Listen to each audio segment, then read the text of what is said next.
जिन्होंने जाना है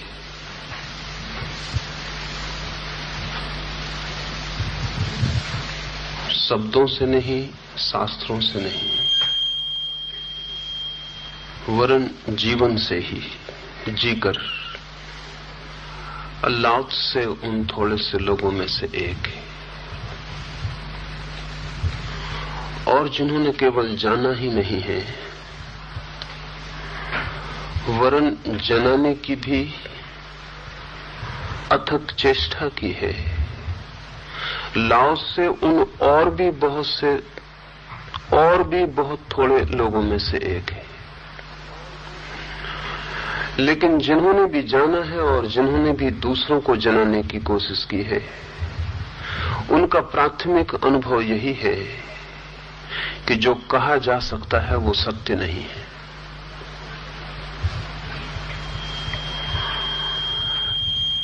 जो वाणी का आकार ले सकता है, आकार लेते ही अपनी निराकार सत्ता को अनिवार्यतया खो देता है। जैसे कोई आकाश को चित्रित करे तो आकाश कभी भी चित्रित नहीं होगा। जो भी चित्र में बनेगा निश्चित ही वो आकाश नहीं।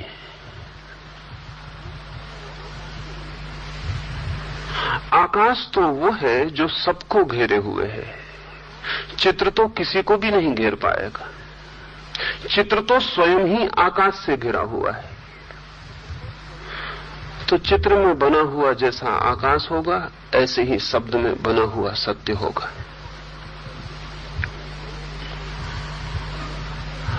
ना तो चित्र में बने आकाश में पक्षी उड़ सकेगा, न चित्र में बने आकाश में सूरज निकलेगा, न रात तारे दिखाई पड़ेंगे। चित्र का आकाश तो होगा मृत। कहने को ही आकाश होगा, नाम ही भर आकाश होगा। आकाश के होने की कोई संभावना चित्र में नहीं है। जो भी सत्य को कहने चलेगा, उससे पहले ही कदम पर जो बड़ी से बड़ी कठिनाई खड़ी हो जाती है वो ये कि शब्द में डालते ही सत्य असत्य हो जाता है।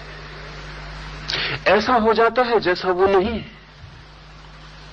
और जो कहना चाहा था वो अनकहा रह जाता है, और जो नहीं कहना चाहा था वो मुखर हो जाता है।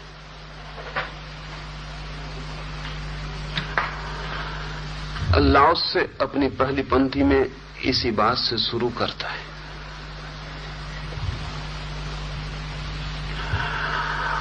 ताओ बहुत अनूठा शब्द है। उसके अर्थ को थोड़ा ख्याल में ले लें तो आगे बढ़ने में आसानी होगी। ताओ के बहुत अर्थ हैं। जो भी चीज जितनी गहरी होती है उतनी बहुअर्थी हो जाती है, और जब कोई चीज बहुआयामी मल्टी डायमेंशनल होती है तब स्वभावतः जटिलता और बढ़ जाती है। ताओ का एक तो अर्थ है पथ, मार्ग, दो वे। लेकिन सभी पथ बंधे हुए होते हैं। ताओ ऐसा पथ है जैसे पक्षी आकाश में उड़ता है। उड़ता है तब पथ तो निर्मित होता है, लेकिन बंधा हुआ निर्मित नहीं होता है। सभी पथों पर चरण चिन्ह बन जाते हैं, और पीछे से आने वालों के लिए सुविधा हो जाती है। ताओ ऐसा पथ है जैसा आकाश में पक्षी उड़ते हैं, उनके पदों के कोई चिन्ह नहीं बनते, और पीछे से आने वाले को कोई भी सुविधा नहीं होती।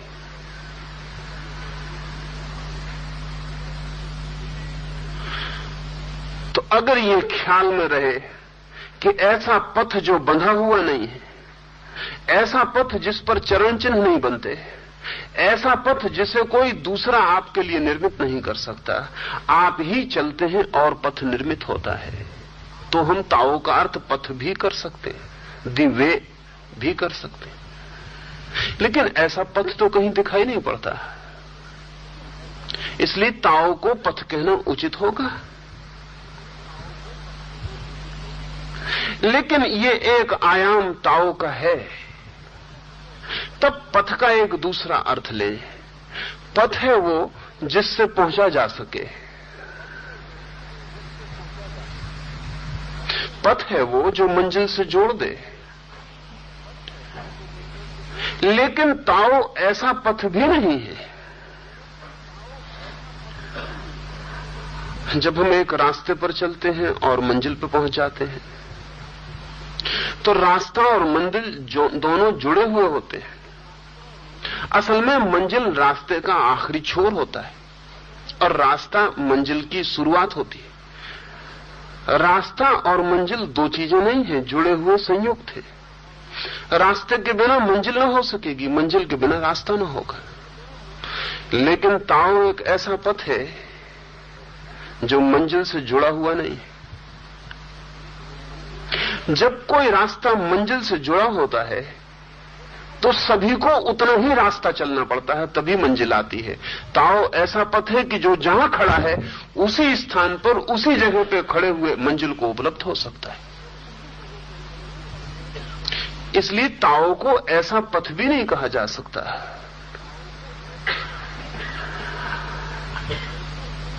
जहां खड़े हैं हम, जिस जगह जिस स्थान पर, वहीं से मंजिल मिल सके। और ऐसा भी हो सकता है कि हम जन्मों जन्मों चलें और मंजिल न मिल सके।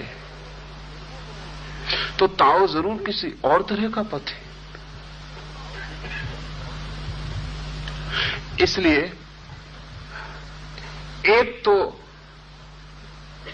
पथ का अर्थ है कहीं गहरे में, लेकिन बहुत सी शर्तों के साथ। दूसरा ताओ का अर्थ है धर्म, लेकिन धर्म का अर्थ मजहब नहीं, रिलीजन नहीं।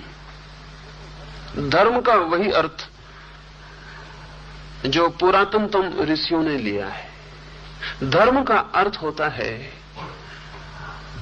वो नियम जो सभी को धारण किए हुए है।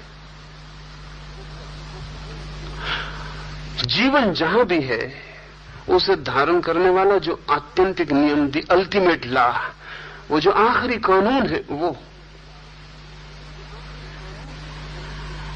तो ताओ धर्म है, मजहब के अर्थों में नहीं, इस्लाम और हिंदू और जैन और बौद्ध और सिख के अर्थों में नहीं।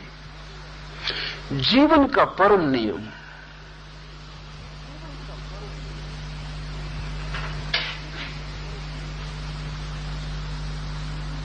धर्म है जीवन के शाश्वत नियम के अर्थ में, लेकिन सभी नियम सीमित होते हैं। ताओ ऐसा नियम है जिसकी कोई सीमा नहीं है। असल में सीमा तो होती है मृत्यु की, जीवन की कोई सीमा नहीं होती। मरी हुई वस्तुएं ही सीमित होती हैं, जीवित वस्तु सीमित नहीं होती, असीम होती है। जीवन का अर्थ ही है फैलाव की निरंतर क्षमता, द कैपेसिटी टू एक्सपेंड। एक बीज जीवित है अगर वो अंकुर हो सकता है, एक अंकुर जीवित है अगर वो वृक्ष हो सकता है, एक वृक्ष जीवित है अगर उसमें और अंकुर और बीज लग सकते हैं। जहां फैलाव की क्षमता रुक जाती है वहीं जीवन रुक जाता है। बच्चा इसलिए ज्यादा जीवित है बूढ़े से, अभी फैलाव की क्षमता है बहुत। तो ताओ कोई सीमित अर्थों में नियम नहीं है, आदमी के बनाए हुए कानून जैसा कानून नहीं है जिसको कि डिफाइन किया जा सके, जिसकी परिभाषा तय की जा सके, जिसकी परिसीमा तय की जा सके। ताओ ऐसा नियम है जो अनंत विस्तार और अनंत असीम को छूने में समर्थ है। इसलिए सिर्फ धर्म कह देने से काम ना चलेगा। एक और शब्द है ऋषियों ने उपयोग किया, वो शायद और भी निकट है ताओ के। वो शब्द है ऋत, जिससे ऋतु बना है। वेद ऋत की चर्चा करते हैं, वो ताओ की चर्चा है। ऋत का अर्थ होता है, ऋतुओं से समझें तो आसानी हो जाएगी। गर्मी आती है, फिर वर्षा आ जाती है, फिर शीत आ जाती है, फिर गर्मी आ जाती है। एक वर्तुल है, वर्तुल घूमता चला जाता है। बचपन होता है, जवानी आती है, बुढ़ापा आ जाता है, मौत आ जाती है। एक वर्तुल है, वो घूमता चला जाता है। सुबह होता है, सांझ होती है, रात होती है, फिर सुबह हो जाती है। सूरज निकलता है, डूबता है, फिर उगता है। एक वर्तुल है। जीवन की एक गति है वर्तुलाकार। उस गति को चलाने वाला जो नियामक तत्व है, उसका नाम है ऋत। ध्यान रहे, ऋत में किसी ईश्वर की धारणा नहीं। ऋत का अर्थ है नियामक तत्व, नियामक व्यक्ति नहीं। Not person but principal. कोई व्यक्ति नहीं जो नियामक हो, कोई तत्व जो नियमन किए चला जाता है। ऐसा कहना ठीक नहीं कि नियमन किए चला जाता है, क्योंकि इससे व्यक्ति का भाव पैदा होता है। नहीं, जिससे नियमन होता है, जिससे नियम निकलते हैं, ऐसा नहीं कि वो नियम देता है और व्यवस्था जुटाता है। नहीं, बस उससे नियम पैदा होते रहते हैं। जैसे बीज से अंकुर निकलता रहता है, ऐसा ऋत से ऋतुएं निकलती रहती हैं। ताओ का गहनतम अर्थ वो भी है, लेकिन फिर भी ये कोई भी शब्द ताओ को ठीक से प्रकट नहीं करते, क्योंकि जो जो इनको अर्थ दिया जा सकता है, ताओ उससे फिर भी बड़ा है और कुछ न कुछ पीछे छूट जाता है।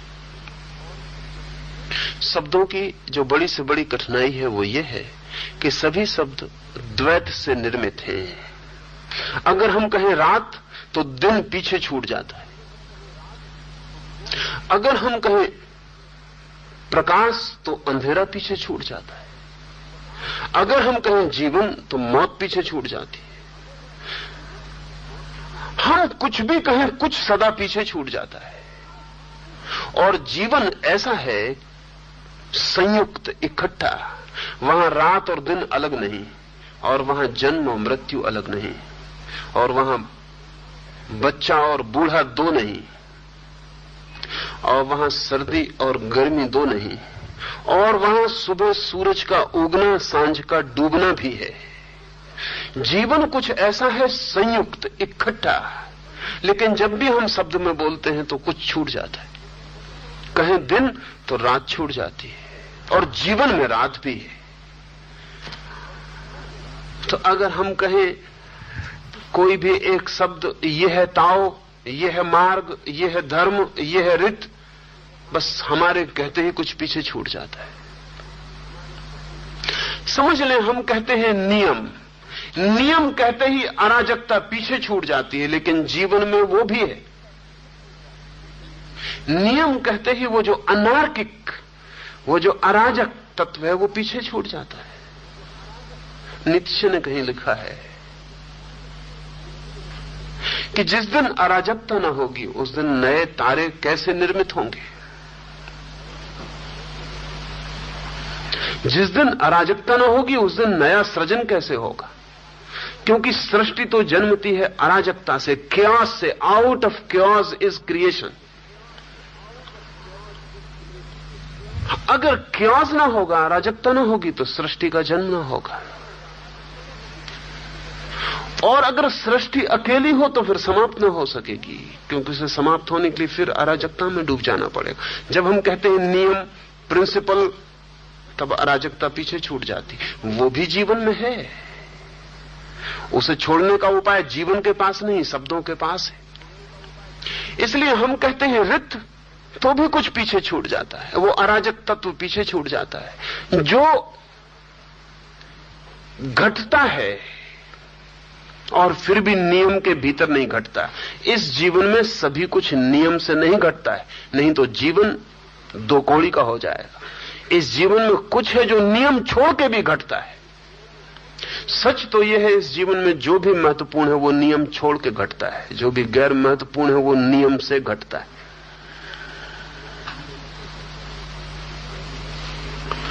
इस जीवन में जो भी गहरी अनुभूतियां हैं वे किसी नियम से नहीं आती, अकारण, अनायास, अनायाचित द्वार पर दस्तक दे देती हैं। जिस दिन किसी के जीवन में प्रभु का आना होता है उस दिन वो ये नहीं कह पाता कि मैंने ये किया था इसलिए तुम्हें पाया। उस दिन वो यही कह पाता है कि कैसी तुम्हारी दया, कैसी तुम्हारी अनुकंपा, मैंने कुछ भी ना किया था, या जो भी किया था अब मैं जानता हूं उसे तुमसे पाने से कोई भी संबंध न था। ये तुम्हारा आगमन कैसा, ये तुम आ कैसे गए? न मैंने कभी तुम्हें मांगा था, न मैंने कभी तुम्हें चाहा था, न मैंने तुम्हें कभी खोजा था, या मांगा भी था तो कुछ गलत मांगा था, और खोजा भी था तो वहां जहां तुम नहीं थे, और चाहा भी था तो भी माना न था कि तुम मिल जाओगे। और ये तुम्हारा आगमन। और जब प्रभु का आगमन होता किसी के जीवन में तो उसका किया हुआ कहीं भी तो कुछ संबंध नहीं बना पाता, अनायास। इस जीवन में सभी कुछ नियम होता तो हम कह सकते थे ताओ का अर्थ है रित, लेकिन इस जीवन में वो जो नियम के बाहर है वो रोज घटता है। हर घड़ी पहर अनायास भी, अकारण भी वो मौजूद हो जाता है। न उसे भी हम जीवन और अस्तित्व के बाहर न छोड़ पाएंगे। इसलिए अब हम ताओ को क्या कहें? तो लाओस से अपना पहला सूत्र कहता है। उस सूत्र में वो कहता है जिस पथ पर विचरण किया जा सके वो सनातन अविकारी पथ नहीं है। जिस पथ पर विचरण किया जा सके। अब पथ का अर्थ ही होता है कि जिस पर विचरण किया जा सके।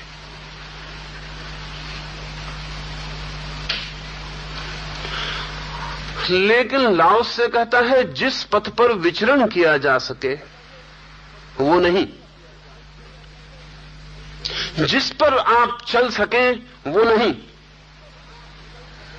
फिर अगर जिस पर हम चल ही ना सकें उसे पथ कहने का क्या प्रयोजन है? हम चल सकें तो ही पथ है। लाओस से कहता है जिस पथ पर विचरण किया जा सके वो सनातन अविकारी पथ नहीं है। बहुत सी बातें इस छोटे से सूत्र में। एक, जिस पथ पर चला जा सके, जिस पर चलने की घटना घट सके उस पर पहुंचने की घटना न घटेगी। क्योंकि जहां हमें पहुंचना है वो कहीं दूर नहीं, यहीं और अभी है। अगर मुझे आपके पास आना हो तो मैं किसी रास्ते पर चल सकता हूं, लेकिन मुझे अपने ही पास आना हो तो मैं किस रास्ते पर चलूंगा? और जितना चलूंगा रास्तों पर उतना ही भटक जाऊंगा, अपने से दूर और दूर होता चला जाऊंगा। जो आदमी स्वयं को खोजने किसी रास्ते पर जाएगा वो अपने को कभी भी नहीं पा सकेगा। कैसे पा सकेगा? अपने ही हाथ से खोज के ही कारण वो अपने को खो देगा। जिसे स्वयं को खोजना है उसे तो सब रास्ते छोड़ देने पड़ेंगे, क्योंकि स्वयं तक कोई भी रास्ता नहीं जाता है। असल में स्वयं तक पहुंचने के लिए रास्ते की जरूरत ही नहीं है। रास्ते की जरूरत तो दूसरे तक पहुंचने के लिए। स्वयं तक तो वो पहुंच जाता है जो सब रास्तों से उतर के खड़ा हो जाता है। जो चलता ही नहीं वो पहुंच जाता है। तो लाओस से कहता है जिस पथ पर चला जा सके वो सनातन और अविकारी पथ नहीं है। दो बातें कहता है, वो सनातन नहीं है। असल में जिस रास्ते पर भी हम चल सकें वो हमारा ही बनाया हुआ होगा, हमारा ही बनाया हुआ होगा, इसलिए सनातन नहीं होगा। आदमी का ही निर्मित होगा, इसलिए परमात्मा से निर्मित नहीं होगा। और जो पथ हमने बनाया है वो सत्य तक कैसे ले जाएगा? क्योंकि अगर हमें सत्य के भवन का पता होता तो हम ऐसा रास्ता भी बना लेते जो सत्य तक ले जाए। ध्यान रहे, रास्ता तो तभी बनाया जा सकता है जब मंजिल पता हो। मुझे आपका घर पता हो तो मैं वहां तक रास्ता बना लूं, लेकिन ये बड़ी कठिन बात है। अगर मुझे आपका घर पता है तो मैं बिना रास्ते के ही आपके घर पहुंच गया होऊंगा, नहीं तो फिर मुझे आपके घर का पता कैसे चला है? इजिप्त के पुराने सूफियों के सूत्रों का एक हिस्सा कहता है कि जब तुम्हें परमात्मा मिलेगा और तुम उसे पहचानोगे तब तुम जरूर कहोगे कि अरे, तुम्हें तो मैं पहले से ही जानता था। और अगर तुम ऐसा न कह सकोगे तो तुम परमात्मा को पहचान कैसे सकोगे? Recognition is impossible. रिकॉग्निशन का तो मतलब ही ये होता है, अगर परमात्मा मेरे सामने आए और मैं खड़े होकर उससे पूछूं कि आप कौन हैं, तब तो मैं पहचान ना सकूंगा। और अगर मैं देखते ही पहचान गया कि प्रभु आ गए, तो उसका अर्थ है कि मैंने कभी किसी क्षण में किसी कोने से, किसी द्वार से जाना था, आज पहचाना हूं। ये रिकॉग्निशन है। हम जाने को ही पहचान सकते हैं। अगर आपको पता ही है कि सत्य कहां है, तो आपके लिए रास्ते की जरूरत कहां रही? आप सत्य तक कहीं पहुंच ही गए हैं, जान ही लिया है। तो जिसे पता है वो रास्ता नहीं बनाता, और जिसे पता नहीं है वो रास्ता बनाता है। और जो नहीं जानते उनके बनाए हुए रास्ते कैसे पहुंचा पाएंगे? वे सनातन पथ नहीं हो सकते। सनातन पथ कौन सा है? जो आदमी ने कभी नहीं बनाया।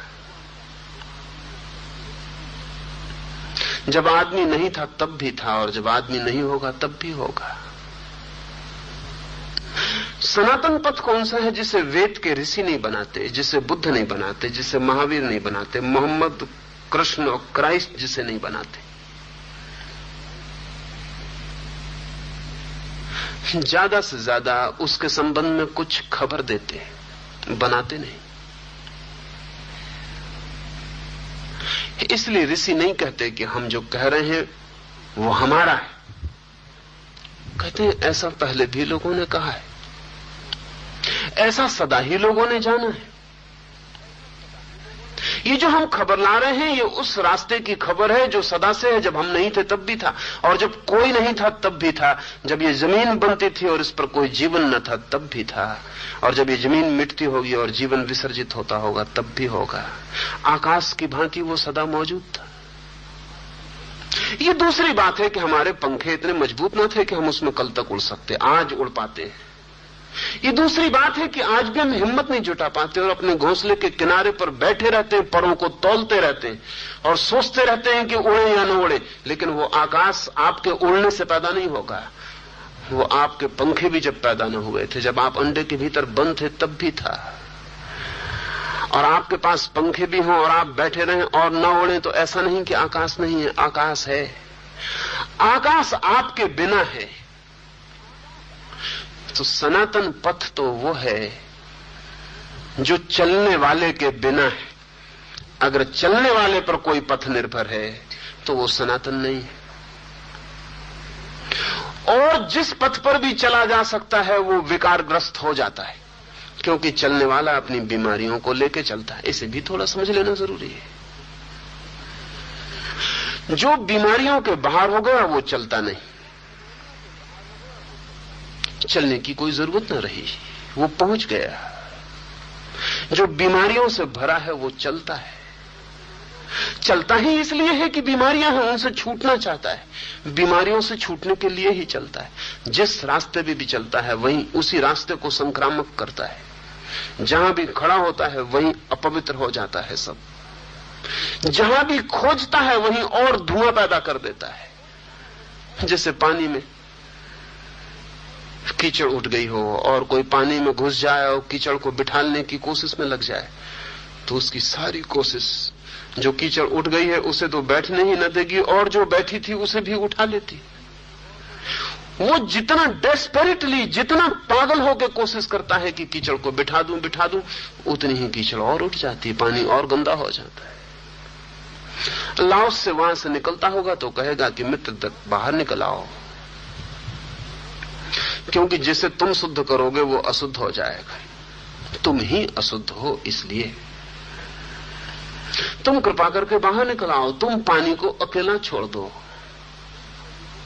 तुम तट पर बैठ जाओ, पानी शुद्ध हो जाएगा। तुम प्रयास मत करो, तुम्हारे सब प्रयास खतरनाक हैं। वो पथ अविकारी नहीं हो सकता जिस पथ पर बीमार लोग चले, और ध्यान रहे सिर्फ बीमार ही चलते हैं। जो पहुंच गए, जो शुद्ध हुए, जिन्होंने जाना, वो रुक जाते, चलने का कोई सवाल नहीं रह जाता। असल में हम चलते ही इसलिए हैं कि कोई वासना हमें चलाती है। वासना अपवित्रता है। ईश्वर को पाने की वासना भी अपवित्रता है। मोक्ष पहुंचने की वासना भी अपनी दुर्गंध लिए रहती है। असल में जहां वासना है वहीं चित्त कुरूप हो जाएगा। जहां वासना है वहीं चित्त तनाव से भर जाएगा। जहां वासना है पहुंचने की, जहां आकांक्षा है, वहीं दौड़, वहीं पागलपन पैदा होगा और सब बीमारियां आ जाएंगी, सब बीमारियां इकट्ठी हो जाएंगी। अल्लाह से कहता है जिस पथ पर विचरण किया जा सके वो पथ सनातन भी नहीं, अविकारी भी नहीं। क्या ऐसा भी कोई पथ है जिस पर विचरण न किया जा सके? क्या ऐसा भी कोई पथ है जिस पर चला नहीं जाता वरन खड़ा हो जाया जाता है? क्या ऐसा भी कोई पथ है जो खड़े होने के लिए है? कंट्राडिक्टरी मालूम पड़ेगा, उल्टा मालूम पड़ेगा। रास्ते चलाने के लिए होते हैं, खड़े होने के लिए नहीं होते। लेकिन ताओ उसी पथ का नाम है जो चला के नहीं पहुंचाता, रुका के पहुंचाता है। लेकिन चूंकि रुक के लोग पहुंच गए हैं इसलिए उसे पथ कहते हैं। चूंकि लोग रुक कर पहुंच गए हैं इसलिए उसे पथ कहते हैं। और चूंकि दौड़ दौड़ के भी लोग संसार के किसी पथ से कहीं नहीं पहुंचे हैं इसलिए उसे पथ सिर्फ नाम मात्र को ही कहा जा सकता है, वो पथ नहीं है। उस वाक्य का दूसरा हिस्सा है,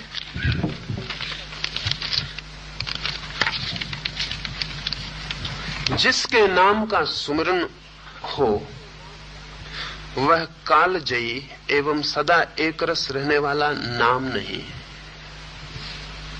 The name which can be named, जिसे नाम दिया जा सके, जिसका सुमरन हो सके, जिसे शब्द दिया जा सके, वो असली नाम नहीं। वो कालजयी, समय को जीत ले, समय के अतीत हो, समय जिसे नष्ट ना कर दे, वैसा वो नाम नहीं है। इसे थोड़ा समझें। सभी चीजों को हम नाम दे देते हैं, सुविधा होती है नाम देने से, व्यवहार सुलभ हो जाता है, संबंधित होना आसान हो जाता है, विश्लेषण सुगम बन जाता है। नाम न दें तो बड़ी जटिलता, उलझन हो जाती है। नाम दिए बिना इस जगत में कोई गति नहीं। पर ध्यान रहे, जैसे ही हम नाम दे देते हैं वैसे ही उस वस्तु को जिसकी असीमता थी हम एक सीमित दरवाजा बना देते हैं।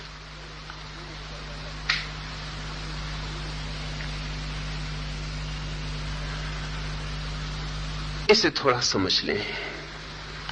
वस्तुओं को भी जब हम नाम देते हैं तो हम सीमा दे देते हैं। एक व्यक्ति आपके पास बैठा है, अभी आपने कुछ पता नहीं वो कौन है। पड़ोस में बैठा आपके, शरीर उसका आपको स्पर्श करता है, अभी आपको कुछ भी पता नहीं वो कौन है। अभी उसकी सत्ता विराट है, फिर आप पूछते हैं और वो कहता है कि मैं मुसलमान हूं कि हिंदू हूं। सत्ता सिकुड़ गई। जो हिंदू नहीं है वो छट गया, गिर गया। उतना सत्ता का हिस्सा टूट के अलग हो गया। एक सीमित दायरा बन गया, वो मुसलमान है। आप पूछते हैं सिया है या सुन्नी है? वो कहता है सुन्नी हूं, और भी हिस्सा मुसलमान का भी गिर गया। आप पूछते चले जाते हैं और वो अपनी आखिरी जगह पर पहुंच जाएगा बताते बताते, तब वो बिंदु मात्र रह जाएगा। वो एक उलट के बिंदु की भांति हो जाएगा। इतना सिकुड़ जाएगा, इतना छोटा हो जाएगा, आखिर में तो वो एक छोटा सा ईगो, एक छोटा सा अहंकार मात्र रह जाएगा, सब तरफ से घिरा हुआ। लेकिन तब सुविधा हो जाएगी हमें। तब आप अपने शरीर को सिकोड़ के बैठ सकते हैं या निकट ले सकते हैं उसको हृदय के। तब आप उससे बात कर सकते हैं और तब आप अपेक्षा कर सकते हैं कि उससे क्या उत्तर मिलेगा। वो प्रिडिक्टेबल हो गया। अब आप भविष्यवाणी कर सकते हैं। इस आदमी के साथ ज्यादा देर बैठना उचित होगा नहीं होगा आप तय कर सकते हैं। इस आदमी के साथ अब व्यवहार सुगम और आसान है। आप इस आदमी की जो रहस्यपूर्ण सत्ता थी अब वो रहस्यपूर्ण नहीं रह गई, अब वो वस्तु बन गया है। नाम हम देते ही इसीलिए कि हम व्यवहार में ला सकें, चीजों के साथ व्यवहार कर सकें, चीजों का हम उपयोग कर सकें। हमारे सारे दिए हुए नाम ऐसे ही काम चलाओ यूटिलिटेरियन है, उनकी उपयोगिता है, उनका सत्य नहीं है। क्या हम परमात्मा को, परम सत्ता को भी नाम दे सकते हैं? क्या हमारा दिया हुआ नाम अर्थपूर्ण होगा? हम छोटी सी वस्तु को भी नाम देते हैं तो उसकी सत्ता को भी विकृत कर देते हैं। हमने दिया नाम की सत्ता विकृत हुई, सीमा बंधी। हम परमात्मा को नाम, पहली तो बात यह है, दे ना सकेंगे, क्योंकि कहीं भी उसे हमारी आंखें देख नहीं पाती, कहीं भी हमारे हाथ उसे छू नहीं पाते, कहीं भी हमारे कान उसे सुन नहीं पाते, कहीं उससे हमारा मिलन नहीं होता है। और फिर भी जो जानते हैं वो कहते हैं हमारी आंख उसी को देखती सब जगह, उसी को सुनते हैं हमारे कान, जो भी हम छूते हैं उसी को छूते हैं, और जिससे भी हमारा मिलन होता है उसी से मिलन। पर ये वे जो जानते हैं, जो नहीं जानते उन्हें तो उसका कहीं दर्शन नहीं होता है, उसे नाम कैसे देंगे? और जो जानते हैं, जिन्हें उसका ही दर्शन होता है सब जगह, वे भी उसे कैसे नाम देंगे? क्योंकि जो चीज कहीं एक जगह हो उसे नाम दिया जा सकता है। एक मित्र को हम मुसलमान कह सकते हैं क्योंकि वो मस्जिद में मिलता है, मंदिर में नहीं मिलता। वो आदमी मंदिर में भी मिल जाए, वो आदमी गुरुद्वारे में भी मिल जाए, वो आदमी चर्च में भी मिल जाए, वो आदमी एक दिन तिलक लगाए हुए और कीर्तन करता मिल जाए और एक दिन नमाज पढ़ता मिल जाए, तो फिर मुसलमान कहना मुश्किल हो जाए। और तब तो बहुत ही मुश्किल हो जाएगा कि जहां भी आप जाएं वही आदमी मिल जाए, तब तो फिर उसे मुसलमान न कह सकेंगे। जो नहीं जानते हैं वे नाम नहीं दे सकते क्योंकि उन्हें पता ही नहीं वे किसे नाम दे रहे हैं, और जो जानते हैं वे भी नाम नहीं दे सकते क्योंकि उन्हें पता है सभी नाम उसी के हैं, सभी जगह वही है, वही है। इसलिए लाओस से कहता है उसे नाम नहीं दिया जा सकता, ऐसा कोई नाम नहीं दिया जा सकता जिसका सुमरण हो सके।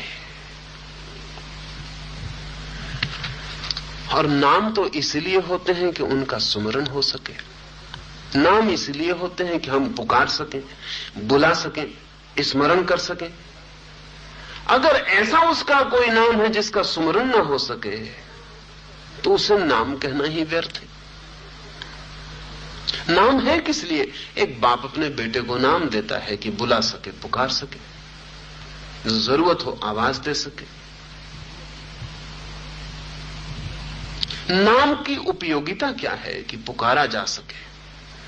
और अल्लाह उससे कहता है कि सुमरन हो सके तो वो नाम उसका नाम नहीं है।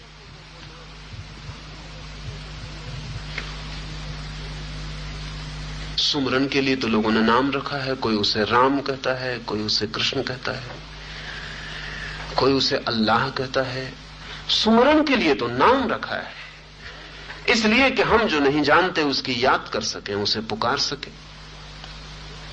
लेकिन हमें जिन्हें उसका पता ही नहीं है, हम उसका नाम कैसे रख लेंगे? और जो भी हम नाम रखेंगे वो हमारे संबंध में तो खबर देगा, उसके संबंध में कोई भी खबर नहीं देगा।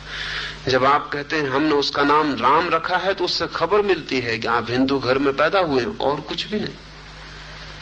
इससे उसका नाम पता नहीं चलता। आप कहते हैं हम उसका नाम अल्लाह मानते हैं, इससे इतना ही पता चलता है कि आप उस घर में बड़े हुए हैं जहां उसका नाम अल्लाह माना जाता रहा है। इससे आपके बाबत पता चलता है, इससे उसके संबंध में कुछ भी पता नहीं चलता। और इसलिए तो अल्लाह को मानने वाला राम को मानने वाले से लड़ सकता है। अगर अल्लाह वाले को पता होता कि ये किसका नाम है और राम वाले को पता होता कि ये किसका नाम है, तो झगड़ा असंभव था। वो तो कुछ भी पता नहीं है, नाम ही हमारे हाथ में। जिसे हमने नाम दिया है उसका हमें कोई भी पता नहीं। लाओ से बड़ी अद्भुत शर्त लगाता है। वो शर्त ये लगाता है कि जिसका स्मरण किया जा सके वो उसका नाम नहीं है। और सभी नामों का स्मरण किया जा सकता है। ऐसा कोई नाम आपको पता है जिसका स्मरण न किया जा सके? अगर स्मरण न किया जा सके तो आपको पता भी कैसे चलेगा? बोधि धर्म सम्राट वू के सामने खड़ा है और सम्राट वू ने उससे पूछा है कि बोधि धर्म, उस पवित्र और परम सत्य के संबंध में कुछ कहो। बोधि धर्म ने कहा, कैसा पवित्र? कुछ भी पवित्र नहीं है, नथिंग इज होली। और कैसा परम सत्य? There is nothing but emptiness, शून्य के अतिरिक्त और कुछ भी नहीं है। स्वभावतः सम्राट बूझ चौंका और उसने बोधि धर्म से कहा, फिर क्या मैं ये पूछने की इजाजत पा सकता हूं कि मेरे सामने जो खड़ा होकर बोल रहा है वो कौन है? तो बोधि धर्म ने क्या कहा पता है?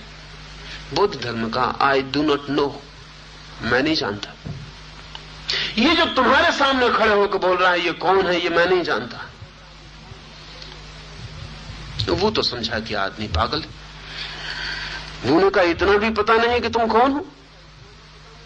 बोधि धर्म ने कहा, जब तक पता था तब तक कुछ भी पता नहीं था, तो जब से पता चला है तब से ये भी नहीं कह सकता कि पता है, क्योंकि जिसका पता चल जाए, जिसे हम पहचान लें, जिसे हम नाम दे दें, वो भी कोई नाम है।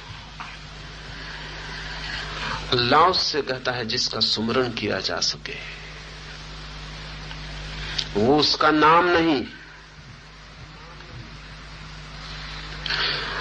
और जिसका सुमरण किया जा सके वो समय के पार नहीं ले जाएगा। समय के पार वही वस्तु जा सकती है जो सदैव समय के पार है ही। कालातीत वही हो सकता है जो कालातीत है ही। समय के भीतर जो पैदा होता है वो समय के भीतर नष्ट हो जाता है।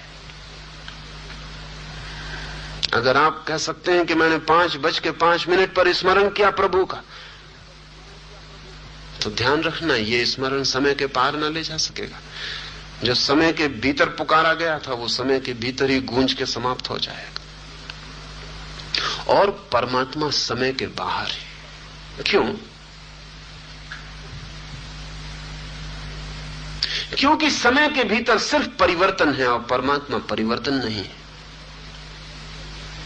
अगर ठीक से समझें तो समय का अर्थ है परिवर्तन।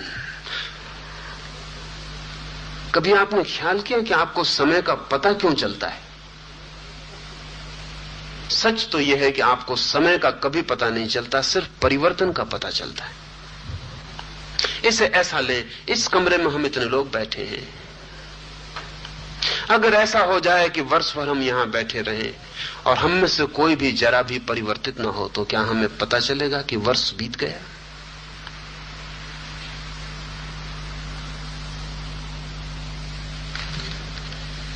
कुछ भी परिवर्तित न हो, एक वर्ष के लिए ये कमरा ठहर जाए, ये जैसा है वैसा ही वर्ष भर के लिए रह जाए, तो क्या हमें पता चल सकेगा कि वर्ष भर बीत गया? हमें यह भी पता नहीं चलेगा कि क्षण भर भी बीता, क्योंकि बीतने का पता चलता है चीजों की बदलाहट से। असल में बदलाहट का बोध ही समय है।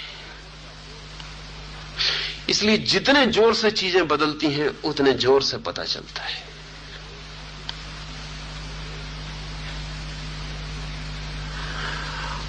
आपको दिन का जितना पता चलता है उतना रात का नहीं पता चलता।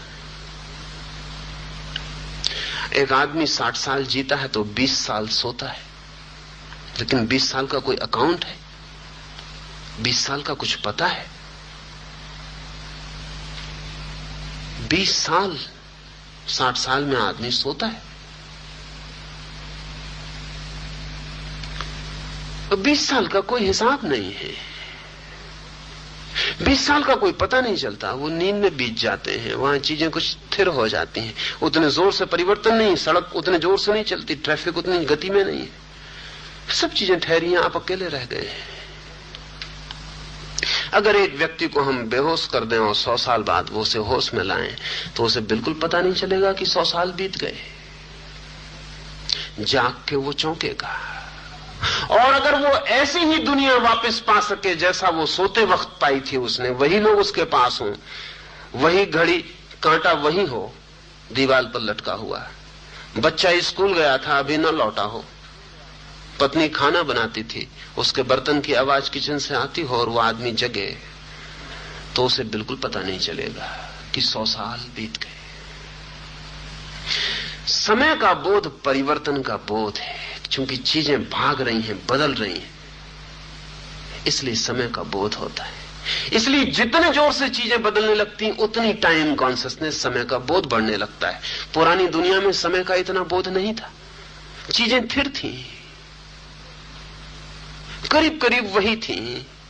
बाप जहां चीजों को छोड़ता था बेटा वहीं पाता था, और बेटा फिर चीजों को वहीं छोड़ता था जहां उसने अपने बाप से पाया था। चीजें स्थिर थी। अब कुछ भी वैसा नहीं है, जहां कल था आज नहीं होगा, जहां आज है कल नहीं होगा, सब बदल जाएगा। इसलिए समय का भारी बोध, एक एक पल समय का कीमती मालूम पड़ता है। समय में जो भी पैदा होगा वो परिवर्तित होगा ही। समय के भीतर सनातन की कोई घटना प्रवेश नहीं करती, शाश्वत की कोई किरण समय के भीतर नहीं आती। ऐसे ही समझें कि जैसे जो नदी में होगा वो गीला होगा ही, हाँ, जिससे गीला नहीं होना उसे तट पर होना पड़ेगा। समय की धारा में जो होगा वो परिवर्तित होगा ही, समय के बाहर होना पड़ेगा, तो अपरिवर्तित नित्य का जगत प्रारंभ होता। तो लाओस से कहता है जो नाम सुमरण किया जा सके, सुमरण तो समय में होगा, शब्द का उच्चारण तो समय लेगा। एक पूरा शब्द भी हम एक क्षण में नहीं बोल पाते, एक हिस्सा बोल पाते हैं, फिर दूसरा, दूसरा, तीसरा, तीसरा। जब मैं बोलता हूं समय, तब भी समय बह रहा है। सा बोलता हूं और हिस्से में, मां बोलता हूं और हिस्से में, या बोलता हूं और हिस्से में। हेराक्लुत ने कहा है, you can not step twice in the same river. एक ही नदी में दोबारा नहीं उतर सकते हो, क्योंकि जब दोबारा उतरने आओगे तब तक नदी तो बह गई होगी। हेराक्लुती भी बहुत कंजूसी से कह रहा है, सच तो यह है, one can not step even once in the same river. क्योंकि जब मेरे पैर का तलवा पानी की ऊपर की धार को छूता है, नदी भागी जा रही है, और जब मेरा तलवा थोड़ा सा प्रवेश करता है तब नदी भागी जा रही है। जब मैं नदी को स्पर्श करता हूं तब नदी में पानी और था, और जब मैं नदी की तलहटी में पहुंचता हूं तब पानी और है। एक बार भी नहीं छू सकता। और नदी तो ठीक ही है, जब नदी को मैं छू रहा हूं तो नदी ही बदल रही होती तो भी ठीक था, जो पैर छू रहा है वो भी उतनी ही तेजी से बदला जा रहा है। नहीं, नदी में दोबारा उतरना तो असंभव है, एक बार भी उतरना असंभव है। इसलिए नहीं कि नदी बदल रही है, इसलिए भी कि नदी में उतरने वाला भी बदल रहा है। जब नदी की पहली सतह पर मैंने पैर रखा था तो मेरा मन और था, और जब नदी की आधी सतह पर मैं पहुंचा था तो मेरा मन और हो गया, और जब तलहटी में मेरा पैर पड़ा तब मेरा मन और था। नहीं, इतना ही नहीं कि शरीर बदल रहा है, मेरा मन भी बदला जा रहा है। बुद्ध कहते थे अनेक बार, कोई आता तो बुद्ध कहते उससे जाते वक्त ध्यान रखना, तुम जो आए थे वही वापस नहीं लौट रहे हो। अभी घड़ी भर पहले वो आदमी आया था। चौंक जाते थे लोग और कहते थे क्या कहते हैं आप? बुद्ध कहते थे निश्चित ही, तुमने सुना, मैंने कहा, इतने में भी सब बदल गया है।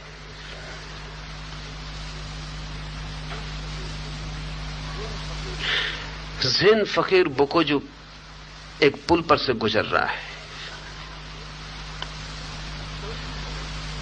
साथी है एक साथ में। वो साथी बोकोजू से कहता है, देखते हैं आप, नदी कितने जोर से बही जा रही। बोकोजू कहता है, नदी का बहना तो कोई भी देखता है मित्र, जरा गौर से देख, पुल भी कितने जोर से बहा जा रहा है, द ब्रिज। वो आदमी चौंक के चारों तरफ देखता है, ब्रिज तो अपनी जगह खड़ा है, पुल कहीं बहते हैं, नदियां बहती हैं। वो आदमी चौंक के बोकोजू की तरफ देखता है। बोकोजू कहता है, और ये तो अभी मैंने तुझसे पूरी बात न कही, और गौर से देख, पुल पर जो खड़े हैं वो और भी जोर से बहे जा रहे हैं। यहां जो भी घटित होता है समय के भीतर वो परिवर्तन है। यहां जो भी कहा जाता है वो मिट जाएगा, यहां जो भी लिखा जाता है वो पुछ जाएगा।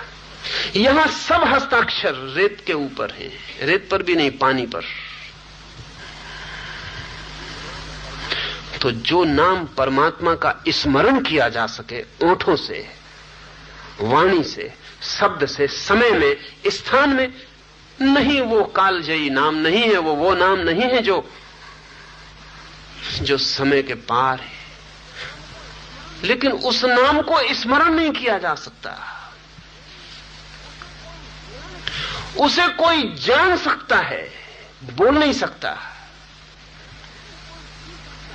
उसे कोई जी सकता है, पुकार नहीं सकता। उसमें कोई हो सकता है, लेकिन अपने ओंठों पर, अपनी जीभ पर उसे नहीं रख सकता।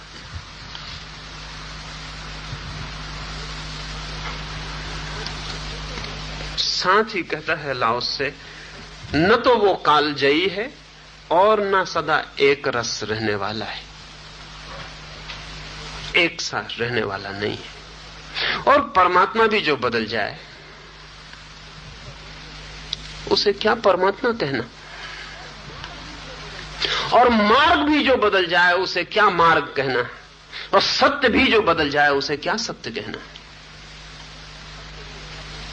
सत्य से अपेक्षा ही यही है कि हम कितने ही भटके और कहीं हो, जब भी हम पहुंचेंगे वो वही होगा, एक रस, वैसा ही होगा, एक रस। हम कैसे भी हों, हम कहीं भी भटके, जन्मों और जन्मों की यात्रा के बाद जब हम उस द्वार पर पहुंचेंगे तो वो वही होगा, एक रस, एक रास्ता, एक सा ही होना। इसमें दो तीन बातें ख्याल में ले लेनी जैसी, वही हो सकता है एक सा जो पूर्ण हो, जो अपूर्ण हो वो एक सा नहीं हो सकता, क्योंकि अपूर्णता के भीतर गहरी वासना पूर्ण होने की बनी रहती, वही तो परिवर्तन करवाती है।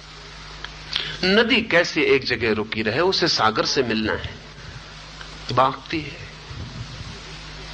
आदमी कैसे एक जगह रुका रहे, उसे न मालूम कितनी वासनाएं पूरी करनी, न मालूम कितने सागर। मन कैसा एक सा बना रहे, उसे बहुत दौड़ना है, बहुत पाना है। एक रस तो वही हो सकता है जिसे पाने को कुछ भी नहीं, पहुंचने को कोई जगह नहीं। वही जो पहुंच गया वहां हो गया, वही जिसके आगे और कोई होना नहीं, या जो है सदा से वही। ध्यान रहे, एक रस का अर्थ है पूर्ण। पूर्ण में दूसरा रस पैदा नहीं होता। नसरुद्दीन के संबंध में एक मजाक बहुत जाहिर है।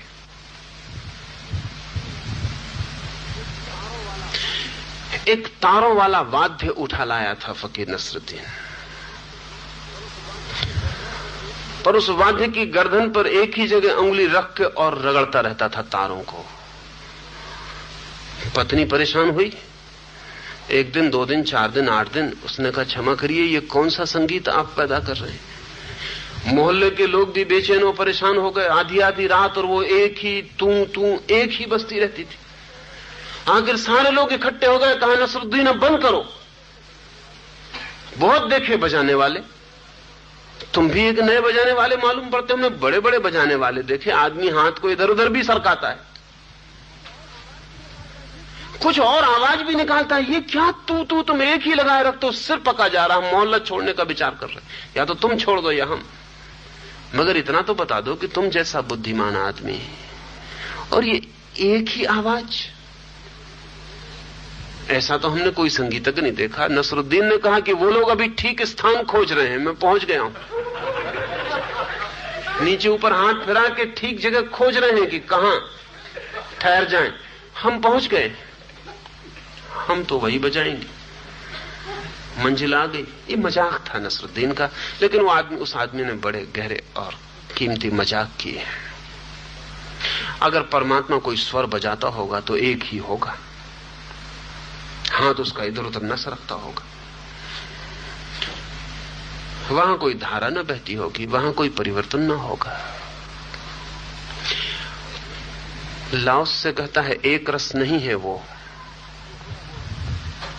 जो हम बोल सकते हैं, जो आदमी उच्चारित कर सकता है, वो उसका नाम नहीं है। अंतिम रूप से इस सूत्र में एक बात और समझ लें। शब्द हो, नाम हो, सब मन से पैदा होते हैं।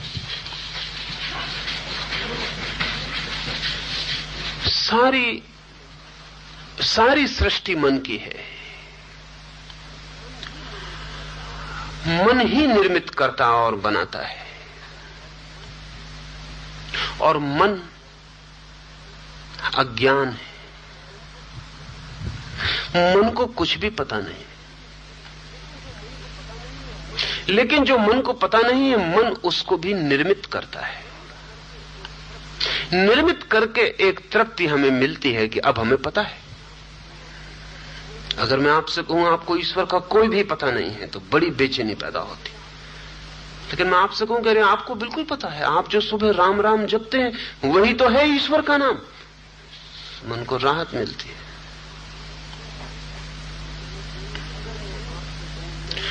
अगर मैं आपसे कहूं नहीं, कोई उसका नाम नहीं, और जो भी नाम तुमने लिया है ध्यान रखना उससे उसका कोई भी संबंध नहीं है, तो मन बड़ी बेचैनी में, वैक्यूम में, शून्य में छूट जाता है। उसे कोई सहारा नहीं मिलता खड़े होने को, पकड़ने को।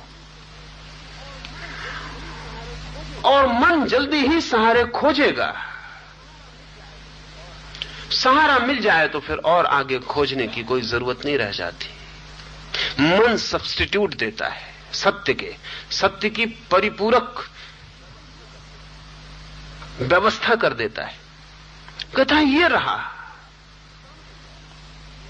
इससे काम चल जाएगा। और जो मन पे रुक जाते हैं तो वो उन पथों पे रुक जाएंगे जो आदमी के बनाए हुए, उन शास्त्रों पर रुक जाएंगे जो आदमी के निर्मित, और उन नामों पर रुक जाएंगे जिनका परमात्मा से कोई भी संबंध नहीं।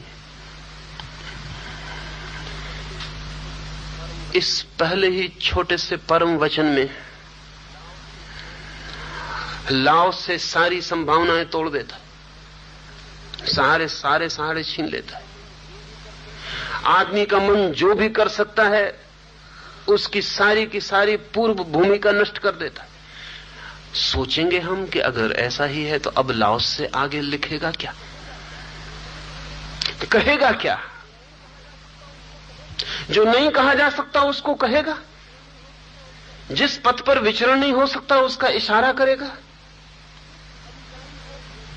जिस अविकारी को, जिस कालजयी को इंगित कर रहा है शब्दों में उसे लाओस से बांधेगा कैसे?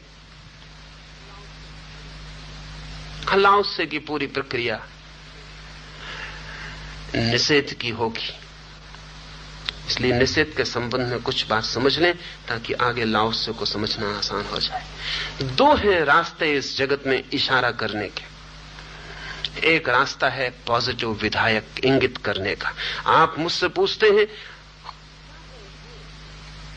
क्या है ये, मैं नाम ले देता हूं। दीवाल है, दरवाजा है, मकान है।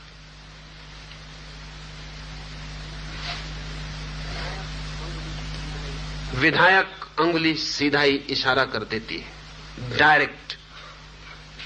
ये रहा। आप पूछते थे दरवाजा कहां है, ये है। आप पूछते थे दिया कहां है, ये है। लेकिन अंगुलियों से जिस तरफ इशारे किए जा सकते वे क्षुद्र ही हो सकती हैं चीजें। विराट की तरफ अंगुलियों से इशारे नहीं किए जा सकते। क्षुद्र की तरफ इशारा अंगुली से किया जा सकता है, ये है। कोई पूछता है परमात्मा कहां है तो नहीं कहा जा सकता ये है। परमात्मा की तरफ इशारे उंगलियों से नहीं करने पड़ते, सब उंगलियां बांध के मुट्ठी बंद करके करने पड़ते हैं कि ये है। जब मुट्ठी बांध के कोई कहता है ये है तो उसका मतलब है इशारा कहीं भी नहीं जा रहा, नो वेयर गोइंग। किसी तरफ है ऐसा नहीं कह सकते क्योंकि सब तरफ है।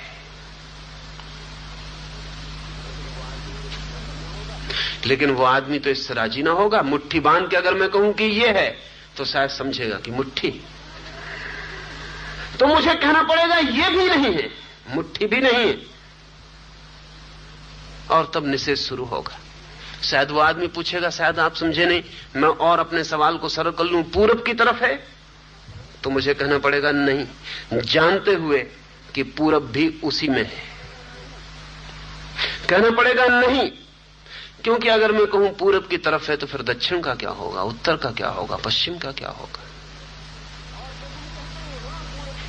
और जब हम कहते हैं हां पूरब की तरफ है तो जाने अनजाने हम कह जाते हैं कि पश्चिम की तरफ नहीं है, क्योंकि दिशाएं तो सिर्फ सीमित की सूचना देती हैं, शेष जो रह जाता उसको इंकार कर देती। तो दूसरा रास्ता है निषेध इंगित का।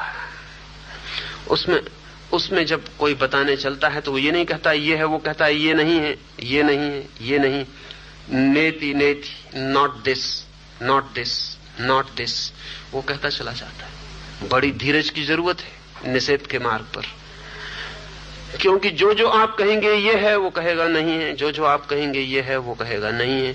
और वो जगह आ जाएगी जब पूछने को कुछ भी ना रहेगा कि ये है, तब वो कहेगा यही है।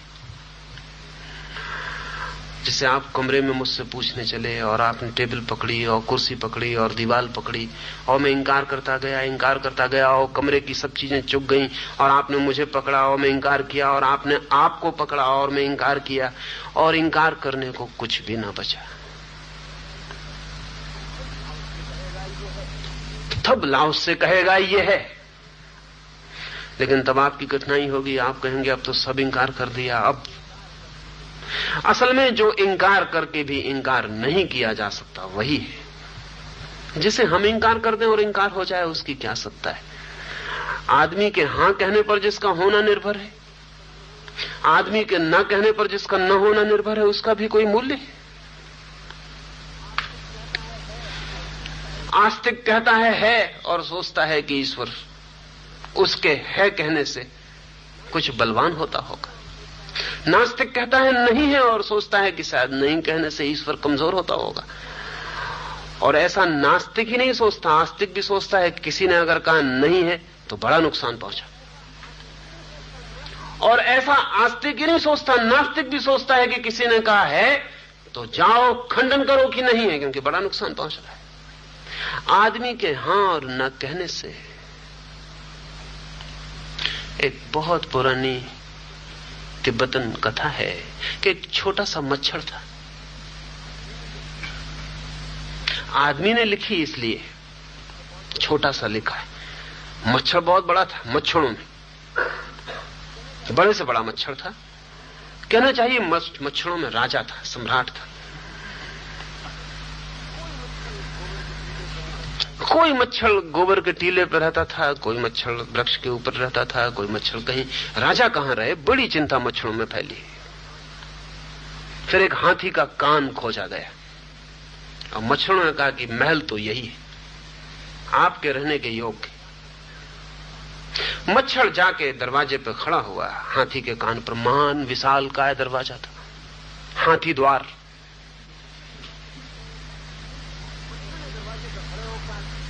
मच्छर ने दरवाजे पे खड़े होकर कहा कि सुन ए हाथी, मैं मच्छरों का राजा, फला फला मेरा नाम, आज से तुझ पे कृपा करता हूं और तेरे कान को अपना निवास स्थान बनाता हूं।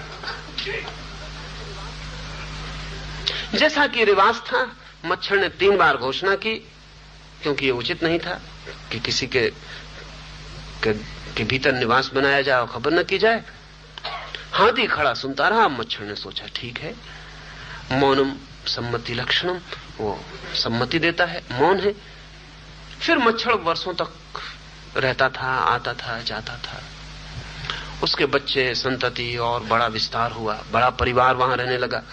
फिर भी जगह बहुत थी, मेहमान भी आते और भी लोग रुकते, बहुत काफी था। फिर और कोई जगह सम्राट के लिए खोज ली गई और मच्छरों ने कहा कि अब आप चले, हम और बड़ा महल खोज लिए।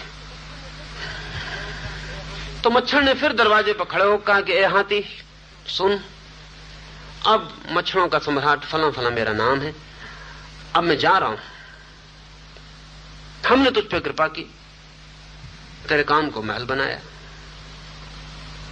कोई आवाज ना आई। मच्छर ने सोचा क्या अब भी मौन को सम्मति का लक्षण मानना पड़ेगा? अब भी ये जरा दुखद मालूम पड़ा कि ठीक है जाओ, कुछ मतलब नहीं। वो हां भी नहीं भर रहा, ना भी नहीं भर रहा। उसने और जोर से चिल्ला के कहा, लेकिन फिर भी कुछ पता न चला। उसने और जोर से चिल्ला के कहा।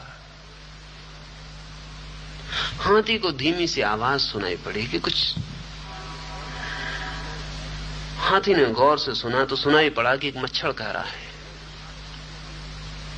कि मैं सम्राट मच्छरों का, मैं जा रहा हूं, तुझ पर मेरी कृपा थी, इतने तेरे कान में निवास किया। क्या तुझे मेरी आवाज सुनाई नहीं पड़ती है? हाथी ने कहा महानुभाव, आप कब आए मुझे पता नहीं, आप कितने दिन से रह रहे हैं मुझे पता नहीं।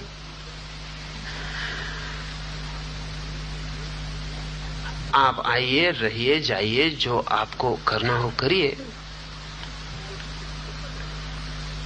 मुझे कुछ भी पता नहीं।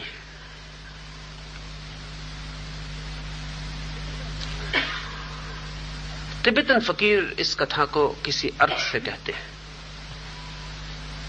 आदमी आता है, दर्शन, फिलोसॉफी, धर्म, मार्ग, पथ, सत्य, सिद्धांत, शब्द निर्मित करता है।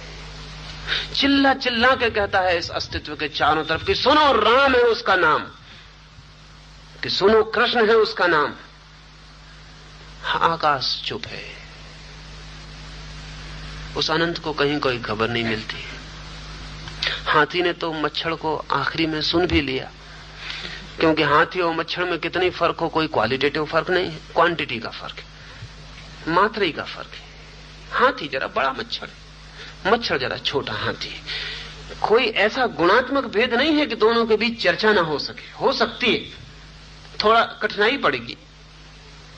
मच्छर को बहुत जोर से बोलना पड़ेगा, हाथी को बहुत गौर से सुनना पड़ेगा, लेकिन घटना घट सकती, असंभव नहीं। लेकिन अस्तित्व और मनुष्य के मन के बीच कोई इतना भी संबंध नहीं है। न हम आते हैं तब उसे पता चलता है कि हमने बैंड बाजे बजा के घोषणा कर दी कि मेरा जन्म हो रहा है, न हम मरते हैं तब उसे पता चलता है। हम आते हैं और चले जाते हैं, पानी पर खींची रेखा की भांति बनते हैं और मिट जाते हैं। लेकिन इस थोड़ी सी देर में जबकि रेखा बनते और मिटने के बीच में थोड़ी देर बचती है, उतनी थोड़ी देर में हम न मालूम कितने शब्द निर्मित करते हैं, उस बीच हम न मालूम कितने सिद्धांत निर्मित करते हैं, उस बीच हम न मालूम कितने शास्त्र बनाते हैं, संप्रदाय बनाते हैं, उस बीच हम मन का पूरा जाल फैला देते हैं। लाओ से उस जाल को काटेगा। नेति नेति उसके कहने का ढंग है। असल में जिनको परम के संबंध में कुछ कहना हो, परम के संबंध में कुछ कहना हो, तो उन्हें कहना ही पड़ेगा कि उस संबंध में कुछ नहीं कहा जा सकता, और फिर कहने की कोशिश करनी पड़ेगी, और वो कोशिश यही होगी कि ये नहीं है, ये नहीं है। वो पथ जिस पर विचरण किया जा सके, नहीं वो नहीं है। वो शब्द जिसका स्मरण किया जा सके, नहीं वो नहीं है। और आप भाषा की भूल में मत पड़ जाना, क्योंकि जिसका स्मरण किया जा सके वही है नाम, और तो कोई नाम हम बोल नहीं सकते। और जिस पे विचरण किया जा सके उसी को तो हम पथ कहते हैं, और किसी पथ को तो हम जानते नहीं हैं। अगर इसको बिल्कुल ठीक से रख दिया जाए तो बहुत हैरानी होगी। वो हैरानी ये होगी कि अगर इसको ऐसा कहा जाए, जो भी पथ है वो पथ नहीं, जो भी नाम है वो नाम नहीं, तो आपकी समझ में सीधा अर्थ इतना ही है। That which is a way is not a way at all.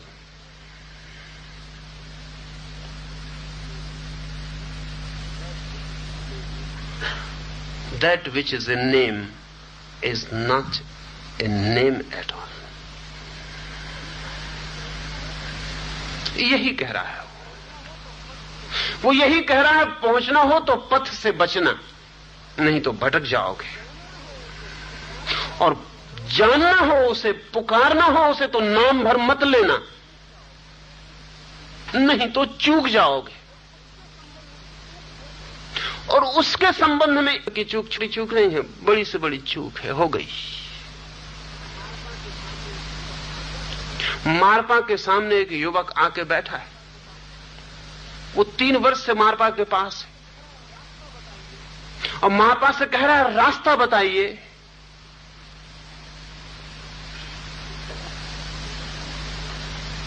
कुछ उसका पता ठिकाना बताइए, कुछ नाम हो तो बोलिए।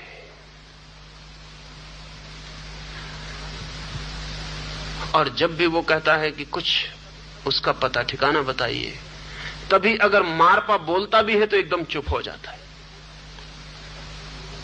वैसे बोलता रहे, थोड़ा उसका कि वो एकदम आंख बंद करके चुप हो जाता है। अगर मारपा का शिष्य पूछता है कि कोई तो रास्ता बताइए, तो वो चल भी रहा हो रास्ते पर तो एकदम खड़ा हो जाता है। 3 साल में परेशान हो गया, उसने कहा कि हद हो गई, वैसे आप थोड़ा चलते भी हैं, और जब भी मैं रास्ते की बात उठाता हूं कि एकदम ठहर जाते, वैसे आप बोलते, कोई ऐतराज आपको बोलने में नहीं, लेकिन जैसे मैं उसकी खबर पूछता हूं कि आप आंख बंद करके ओंठ सी लेते। और मैं उसी के लिए आया हूं, न तो आपका बाकी चलना मुझे कोई प्रयोजन है, और न आपकी बाकी बातों से मुझे कोई मतलब। लेकिन मारपा तो आंखें बंद करके बैठ जाता जब ऐसी बात चलती। आखिर 3 साल से तुम दरवाजे के बाहर ही घूम रहे हो, आते कहां भीतर? जाने की आज्ञा किससे लेते हो? मैंने एक क्षण को नहीं जाना कि तुम भीतर आए। कई बार मैं द्वार खोल के खड़ा हो गया, कई बार रुक गया कि शायद मैं चलता हूं इसलिए तुम प्रवेश ना कर पाते हो, तो मैं खड़ा हो गया। जब भी तुमने सवाल पूछा मैंने तुम्हें जवाब दिया है। उस युवक ने कहा हद हो गई,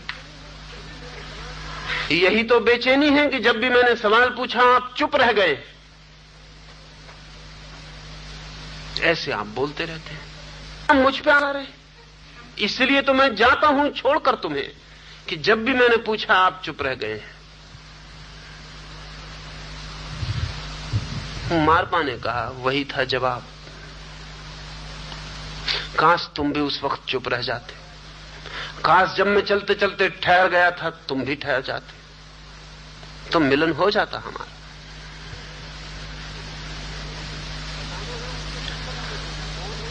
बताना है उसके संबंध में तो मौन होना पड़ता, चलाना है उसके संबंध में किसी को तो खड़े हो जाना पड़ता है। उल्टी दिखती हैं बातें।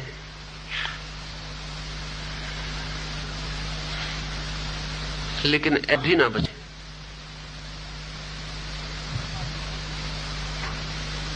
खालीपन रह जाए, और खालीपन ही निर्विकार है। ध्यान रखें, जहां कुछ भी आया वहीं विकार आ जाता है। शून्य के अतिरिक्त और कोई पवित्रता नहीं है। शून्य के अतिरिक्त और कोई निर्दोष इनोसेंट स्थिति नहीं है। जरा सा कंपन एक विचार का कि नरक के द्वार खुल जाते, जरा सा एक रेखा का खिंच जाना मन में और संसार निर्मित हो जाता है। जरा सी वासना की कौंध, मंजिल नहीं जाना है, न कुछ पहुंचना है, न कुछ पाना है, ऐसी जब कोई स्थिति बनती है तब ताव प्रकट होता है, तब मार्ग प्रकट होता है, तब वो नाम सुना जाता है, तब वो अविकारी और सनातन नियम बोध में आता है। वो नियम अराजकता जिसके विपरीत नहीं है, वो नियम जो अराजकता को भी अपने गर्भ में समाये हुए है। किसी को भी पूछना हो सवाल तो पूछ ले, और कोई भी सवाल, क्योंकि सब सवाल एक से हैं। कुछ भी पूछ ले।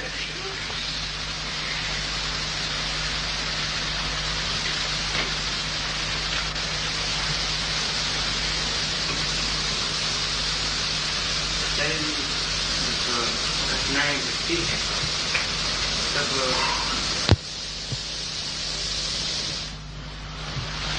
और पीछे ऐसा भी लगता है कि थोड़ा निर्विचार हुआ, और चारों तरफ विचार चलते रहते हैं। जब तक विचार चलते हैं तब तक निर्विचार का ख्याल सिर्फ एक विचार है।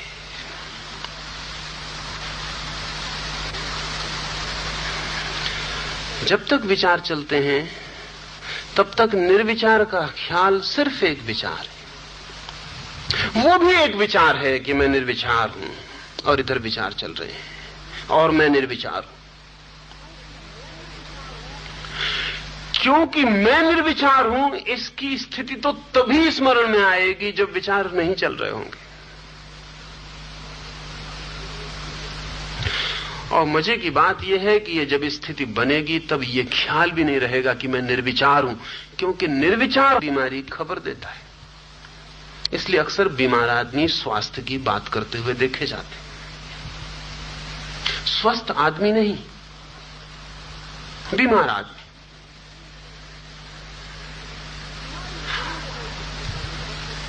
बीमारी बनी रहे किसी कोने पर तो स्वास्थ्य का बोध बन सकता है, और कई दफा स्वास्थ्य का ख्याल एक नई तरह की बीमारी ही सिद्ध होती। अगर कोई आदमी स्वास्थ्य के प्रति बहुत सचेतन हो गया तो रुग्ण हो जाता। ये रोग है एक। तो ऐसी घटना घटती है जबकि आप मन से सोच सोच के, सुन सुन के, समझ समझ के ये आकांक्षा मन में बना कि मैं निर्विचार हो जाऊं। अब ध्यान रखें, निर्विचार होने को कभी वासना नहीं बनाया जा सकता, पर बनती। असल में मन की तरकीब ही यही है कि आप कुछ भी कहो वो उसको वासना में निर्मित कर देता है। वो कहता मोक्ष चाहिए, मोक्ष में बड़ा आनंद है, मोक्ष चाहिए, मोक्ष की कोशिश करो, खोजो, मिल जाएगा। अब मोक्ष की खोज शुरू हो गई, और जिस मोक्ष को मन खोजता है वो मोक्ष नहीं है। असल में जहां मन नहीं होता वहां मोक्ष है, इसलिए मन का खोजा हुआ मोक्ष तो मोक्ष नहीं हो सकता। निर्विचार की बात सुनते सुनते मन में बैठ जाता है निर्विचार होना चाहिए। ध्यान रखें, निर्विचार होना चाहिए ये एक विचार है, पर ये आपके पास क्या है? निर्विचार होना, ये एक विचार है। सिर्फ निर्विचार होना है इसलिए विचार नहीं है, इस भूल में पड़ने की कोई जरूरत नहीं है। This is a mode of thought, to be thoughtless. ये एक प्रकार हुआ विचार का। अब अगर इस विचार पे आप जिद देके पड़ जाएं तो मन आपको दूसरा धोखा देगा। वो कहेगा कि देखो भीतर तो निर्विचार है, आसपास विचार घूम रहे हैं, आर पार चल रहे हैं विचार, मैं तो बाहर खड़ा हुआ हूं। लेकिन मैं जो बाहर खड़ा हुआ हूं ये क्या है? Is it more than A thought? ये जो मैं बाहर खड़ा हूं ये क्या है? जो कालजयी है वो शांति नहीं जिसका कोई नाम नहीं है ना। इससे एक शांति मिलेगी जो कि मन को सदा मिलती है जब भी वो अपनी किसी वासना को पूरा कर लेता है। ये एक वासना थी मन में कि निर्विचार हो जाऊं। अब ये विचार बीच में खड़ा हो गया कि मैं निर्विचार हूं। मन को बड़ी तृप्ति मिलती है कि देखो मैं निर्विचार भी हो गया। और मन बड़ा कुशल है, एक छोटे से कोने में एक विचार को खड़ा कर देगा कि मैं निर्विचार हूं, और चारों तरफ विचार घूमते रहेंगे। और चारों तरफ कहना भी ठीक नहीं कि वहां जाके फिर विचार खड़ा है, बाकी विचार चल रहे हैं, बाकी विचार चल रहे हैं, दुकान है, बाजार है, काम है, धंधा है, वो चारों तरफ चल रहे हैं। और ये एक विचार कि मैं निर्विचार हूं खड़ा हो गया है बीच में। लेकिन अगर इसको भी बहुत गौर से देखेंगे तो ये भी पूरा खड़ा हुआ नहीं मिलेगा, क्योंकि कोई विचार पूरा हुआ खड़ा नहीं हो सकता। ये भी दिए की लौ की भांति नीचा ऊंचा होता रहेगा। एक क्षण को लगेगा हूं, एक क्षण को लगेगा नहीं हूं, एक क्षण को लगेगा अरे ये तो विचार भीतर घुस गए, एक क्षण को लगेगा मैं फिर बाहर हूं, एक क्षण को लगेगा मैं फिर खो गया।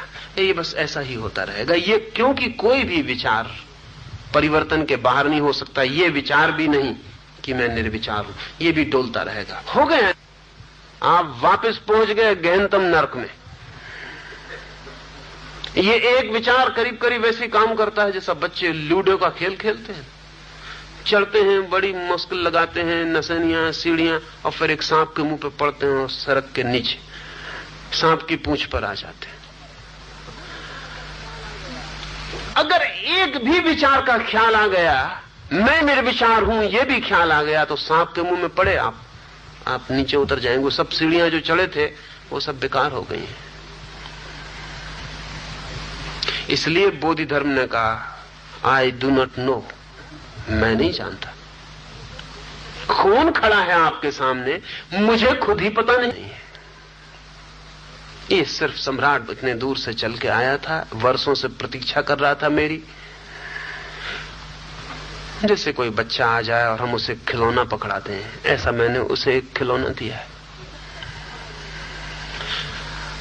जब तक विचार चल रहे हैं चारों तरफ, तब तक जानना कि आप भी एक विचार हो। You are a thought. जब कुछ भी न रह जाए, ये पता करने वाला भी न रह जाए, कुछ रह ही ना जाए, जरा भी कठिनाई नहीं है, जरा भी कठिनाई नहीं है। बहुत अच्छा, लेकिन मैं तो रहूं, मोक्ष मिले बिल्कुल ठीक, लेकिन मैं रहूं, मुझे तो बचना ही चाहिए। तो जब बुद्ध ने इस देश में कहा अनत्ता अनात्मा, कहा कि नहीं आत्मा भी नहीं है, क्योंकि ये भी एक विचार है। इसे समझे थोड़ा। मैं आत्मा हूं, ये भी एक विचार है, और निश्चित ही वो जगह है जहां ये विचार भी नहीं होता, और वही आत्मा है। ये उल्टा दिखता है। ये विचार भी जहां नहीं होता कि मैं आत्मा हूं, वही आत्मा है। लेकिन वो तो प्रकट हो जाएगी। आप काटते चले जाएं, काटते चले जाएं। आग जलती है, लौ जलती है, लौ पहले तेल को जलाती रहती, फिर तेल चुक जाता, फिर लौ बाती को जलाने लगती, फिर बाती चुक जाती, फिर पता है लौ का क्या होता, लौ खो जाती।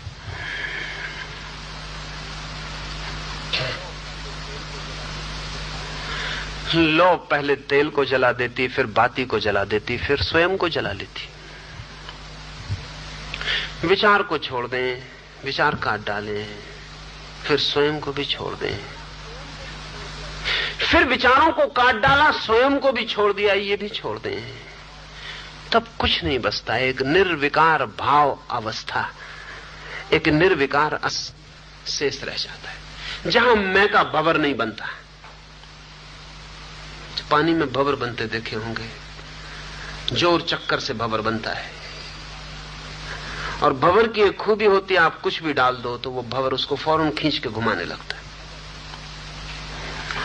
मैं एक भंवर है जिसमें आप कुछ भी डालें वो किसी भी चीज को पकड़ के घुमाने लगेगा। इस निर्विचार निरअहंकार स्थिति में कोई भंवर नहीं रह जाता, कोई घूमने की स्थिति नहीं रह जाती, और तब ताओ का अनुभव है, तब धर्म का, या बुद्ध जिसे धम्म कहते थे, नियम का, ऋषि जिसे रित कहते रहे, का जो कालजयी है, जो सदा एक रस है, जो केवल स्वयं है। जीसस के एक भक्त ने, तरतुलियन से कोई पूछता है कि जीसस के संबंध में कुछ समझाओ, कुछ हमें उदाहरण दो जिससे पता चले कि जीसस कैसे थे। तो तरतुलियन कहता है कि मत मुझसे गलती करवाओ, जीसस बस बिल्कुल अपने ही जैसे थे, जस्ट लाइक हिमसेल्फ, बस अपने ही जैसे, और किसी से कोई तुलना नहीं हो सकती थी, जिसे आपने कभी नहीं जानी। और उसके पहले मन सब तरह की वंचनाएं खड़ी करने में समर्थ है, इसलिए सजग रहना जरूरी है। मन इतना कुशल है, इतना सूक्ष्म रूप से चालाक और कुशल है कि सब धोखे खड़े करने में समर्थ है। काम वासना से भरे चित्त को ब्रह्मचर्य का धोखा दे सकता है, परिपूर्ण स्वयं के प्रति अज्ञानी को आत्मज्ञानी का धोखा दे सकता है, जिसे कुछ भी पता नहीं है उसे ख्याल दिला सकता है कि उसे सब पता है।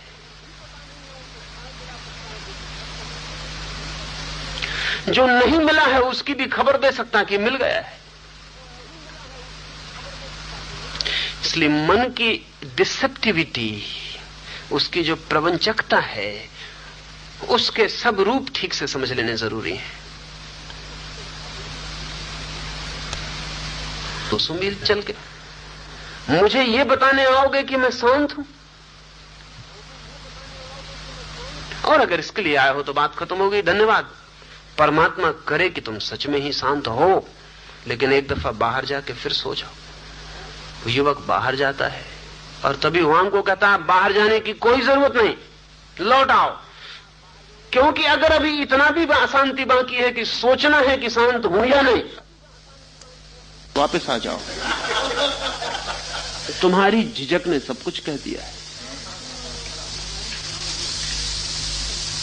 तुम सोचने जा रहे हो बाहर कि देख शांत हूं या नहीं, ये काफी अशांति है। वहां को कहता रुको, पता चाहे कि विचार चल रहा है, तब तक तुम जानना कि मन ने अपने 2 हिस्से किए, एक हिस्सा विचार चलाने वाला और एक हिस्सा एक विचार का कि मैं विचार नहीं हूं, मैं निर्विचार हूं।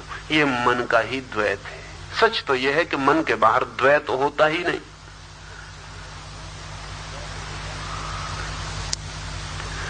मन के बाहर अद्वैत हो जाता है, और अद्वैत का कोई बोध नहीं होता है। ऐसा बोध नहीं होता कि तुम कह सको ऐसा है। ज्यादा से ज्यादा तुम इतना ही कह सकोगे ऐसा नहीं है, ऐसा नहीं है, ऐसा नहीं है। तो आज इतना, कल फिर हम बैठे।